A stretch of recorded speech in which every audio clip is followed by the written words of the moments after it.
94.6 के तमाम देखने और सुनने वालों को मेरी मुबारक खाली की तरफ से खुशामदीद अस्सलाम वालेकुम। कैसे हैं आप लोग? मुझे यकीन है आप हमारे प्रोग्राम आजकल ज़रूर देख रहे होंगे, क्योंकि ये प्रोग्राम्स बच्चों के लिए, स्टूडेंट्स के लिए बहुत अहम है।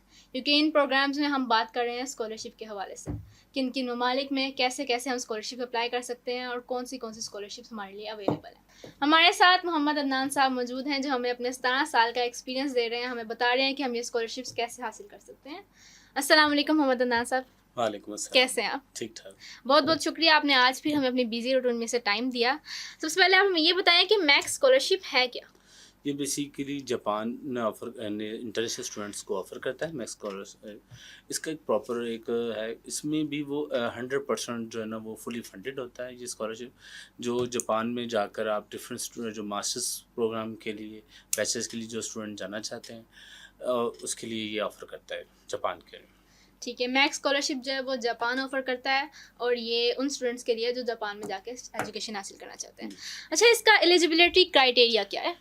इसमें एलिजिबिलिटी क्राइटेरिया ये है कि अगर आपने जो होता है जापानीज़ लैंग्वेज अगर जो टेस्ट होता है अगर आप वो पास कर लें तो आपके काफ़ी ज़्यादा ब्राइट चांसेस हो जाते हैं कि आपको स्कॉलरशिप मिलेंगे, क्योंकि जापानीज़ इस चीज़ को बड़ा पसंद करते हैं। जापानीज़ हो गए, जर्मन हो गए, ये लोग बड़ा पसंद करते हैं कि अगर इन लैंग्वेज के ऊपर उसके ऊपर वैसे ज़रूरी नहीं है, अगर आपने कर लें तो उसके लिए आपके स्कॉलरशिप के चांसेस बढ़ जाते हैं आपके इसके लिए। मतलब जिन्होंने जापानीज लैंग्वेज का कोर्स किया हो या एक टेस्ट होता है इसका, जैसा आइल्स का टेस्ट होता है ऐसा जापानीज़ लैंग्वेज का भी टेस्ट होता है।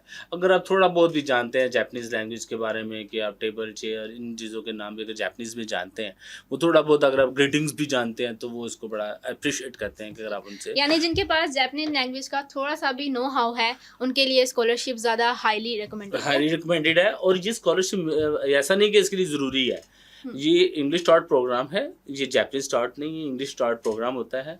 ज़रूरी नहीं है, लेकिन अपनी इंक्रीज़ बढ़ाने के लिए अपनी उसके कि आपको हो के स्कॉलरशिप फंडिंग होगी हो जाए, तो उसके लिए आप इस तरह से करेंगे थोड़ी बहुत आप जापानीज़ लैंग्वेज सीख लें। ठीक।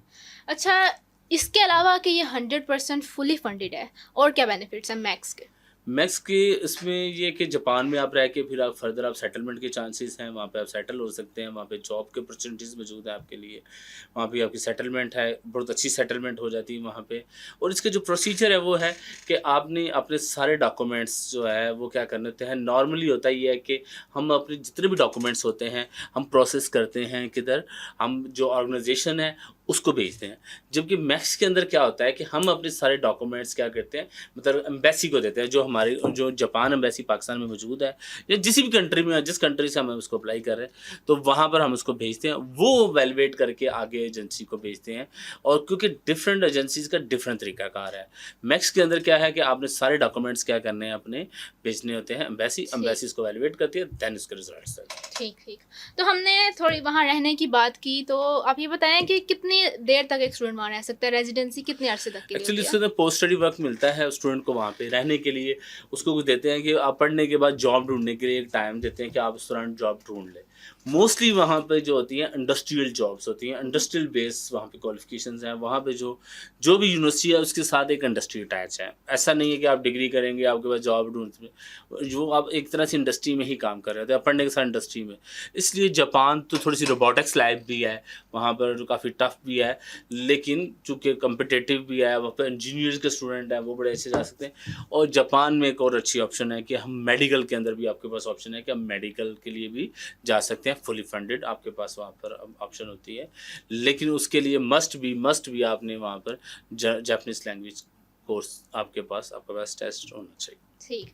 यानी कि इंटरनेशनल स्टूडेंट के लिए पढ़ने के बाद वहाँ पे जॉब मार्केट भी बहुत ज़्यादा वास्ट है, वहीं पे उसको जॉब मिल जाती है, वहीं पे वो अपनी आगे जॉब भी कर सकता है पढ़ने के बाद, और एजुकेशन हासिल करते हुए वो उस प्रोग्राम में होते हुए वो जॉब कर सकता है क्या साथ? नहीं, जॉब नहीं, बेसिकली वहाँ पे होता है जो है ना इंडस्ट्रियल जॉब्स होती हैं, इंडस्ट्रियल जो एजुकेशन होती है वो ऑलरेडी जॉब ही कर रहा होता है, मतलब जो पढ़ रहा होता है वही काम कर रहा होता है। वहाँ पे ऐसे नहीं होता है कि जो है ना कि आप एक इंजीनियरिंग ग्रेजुएट है, वो जब निकलता है वो फुल ट्रेंड होता है।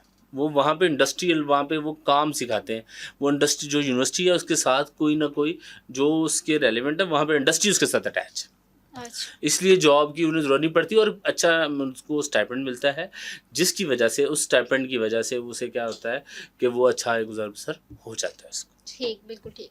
अच्छा, कौन-सी जो स्टडीज़ हैं, किस तरह के कोर्सेज़ हैं और कौन से डिग्रीज़ हैं जो कि सपोर्ट करता है मैक्स्ड? नेक्स्ट में ज़्यादातर इंजीनियरिंग है, जियो साइंसेज़ हैं, ठीक है? इस तरह की जो ज़्यादातर वो सपोर्ट करता है। इंजीनियरिंग बहुत ज़्यादा सपोर्ट करता है, जियोलॉजी, ज्योग्राफ़ी, इस तरह के सब्जेक्ट्स हैं जो जहाँ पर रिसर्च ज़्यादातर वो जो बेस्ड जो सब्जेक्ट्स हैं, उसके अंदर वो काफ़ी ज़्यादा आपको सपोर्ट करता है। ठीक।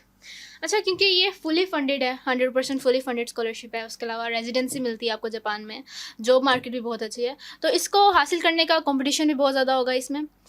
कॉम्पिटिशन होता है लेकिन आपने देखना ये होता है, मैं फिर अगेन ये कहूँगा कि आपने अपने आप को प्रिपेयर ऐसा करना है, अपने आप को प्रिपेयर ऐसा करना है, रिप्रेजेंट ऐसा करना है कि जो भी ऑर्गेनाइजेशन है वो कहे कि हाँ ये मुझे स्टूडेंट चाहिए, ठीक है? वो आपने अपने आप को इस तरह सा उसको रिप्रेजेंट कर, बेसिकली बच्चे की प्रोफाइल डिपेंड कर रही होती है। जो स्टूडेंट होता है ना, उसकी प्रोफाइल जो है ना वो अट्रैक्ट करनी चाहिए, उसे पता चलना चाहिए वो कि ये किस तरह से है। फॉर एग्ज़ाम्पल एक अगर एक आप मीडिया साइंसेज़ का बंदा है, तो अगर उसने काफ़ी ज़्यादा उसकी है, उसका अपना चैनल चल रहा है, अगर उसकी डिफरेंट जगहों पे उसकी क्या है, डिफरेंट रेडियोज़ पे उसके प्रोग्राम चल रहे हैं, डिफरेंट जगहों पे वो कर रहे हैं, तो वो क्या करते हैं कि ये ऑलरेडी इसकी काफ़ी अच्छी प्रोफाइल है, तो हमें इसको अडॉप्ट करना चाहिए, इसको हम सेलेक्ट करना चाहिए। ठीक, यानी कि आपको एक ऐसी प्रोफ़ाइल बनानी चाहिए जो वहाँ पे उनको अट्रैक्ट करे। और ये ऐसा नहीं होता कि आपके फ़ौरन से पहले आपने जब स्कॉलरशिप होता है, आपने फॉर एग्ज़ाम्पल 6th सेमेस्टर में अगर आपने स्कॉलरशिप लेनी है, तो आपने अभी से स्टार्ट कर देना है अपना प्रोसेस स्टार्ट कर देना है, अपना देखना है, अपनी प्रोफ़ाइल से उस तरीके से अपनी प्रोफ़ाइल को आपने मेंटेन करना है, जिससे जो आपका जो ऑर्गनाइज़ेशन है वो अट्रैक्ट हो। ठीक, ठीक। अच्छा, कुछ स्पेशल रिक्वायरमेंट्स हैं जो मैक्स स्कॉलरशिप के लिए चाहिए? नहीं, स्पेसिफ़िक जो नॉर्मल स्कॉलरशिप्स के लिए रिक्वायरमेंट्स है वही सेम रिक्वायरमेंट्स है इसकी। यानी कि उसको हासिल करना इतना मुश्किल नहीं है। नहीं, मुश्किल तो ऐसे कहीं अगर ना हो तो बड़ा मुश्किल होता है, लेकिन अपने आप को करना, मैंने बहुत सारे स्टूडेंट ऐसे देखे हैं जो फुल ब्राइट स्कॉलरशिप पे भी चले गए, ठीक है। अब हमारा क्या होता है कि हम इसी चीज़ से मार खाते हैं। अब एचएसएन का बच्चा क्यों फुल स्कॉलरशिप ले जाता है, क्योंकि उसके पास एक स्कूल काउंसलर होता है जो उसको बताता है कि अपनी प्रोफाइल को ऐसे अपडेट करो, अपना कॉलेज ऐसे लिखो, अपना इस तरह से लिखो, वो 1 टू ऑल उसको गाइड करता है, तो स्कॉलरशिप गेन कर लेता है। ठीक। तो ये एक बड़ी आपके लिए होती है कि अगर आप इसको करना चाहते हो तो आप फॉलो करें, आप पूछें कि किस तरीके से हो रहा है। अब क्योंकि हिट एंड ट्राई से ना क्या होता है कि वो स्टूडेंट एक लॉन्ग टर्म तक करते रहते हैं अप्लाई, और उन्हें वो क्या होता है कि वो स्कॉलरशिप नहीं गेन कर पाते। ठीक। अच्छा, हमें रिस्ट्रिक्शंस की बात करें थोड़ा-सा, तो कौन-सी एक्टिविटीज़ हैं जो रिसिपिएंट है जिसने स्कॉलरशिप जिसको मिल गई है, वो जापान में पार्टिसिपेट कर सकता है, किस तरह की एक्टिविटीज़ में और कौन-सी रिस्ट्रिक्शंस हैं नहीं, उसमें? रिस्ट्रिक्शंस तो आपने एक देखना है कि आपको इलीगल एक्टिविटी में ना वहाँ पे शामिल हो, ऑफ ठीक कोर्स। है। उसमें आप जो अक्सर होता है कि स्टूडेंट्स आगे पीछे कहीं दूसरे जगह ट्रैवल कर रहे हैं, उधर से कर रहे हैं, आप कोशिश करें कि स्टडी टूवर्ड्स के हवाले आप मैक्सिमम अपना इस तरह वक़्त जो है ना वो बजाय कि आप इधर-उधर गुज़ारने के बजाय आप अपनी लैब्स में अपना टाइम स्पेंड करें। क्योंकि जब एक वो वेरी इसमें क्लियर होते हैं कि अगर आप नहीं अगर अपना मेंटेन नहीं कर पाते अपनी चीज़ों को, तो वो आपका कैंसलेशन भी कर देते हैं। ठीक है, बहुत-बहुत शुक्रिया आपका। मुझे उम्मीद है कि आपको इस प्रोग्राम से फ़ायदा ज़रूर हासिल हुआ होगा। मैं थी आपके साथ उमरा खालिक। मेरी तरफ से आप सबको खुदा हाफ़िज़।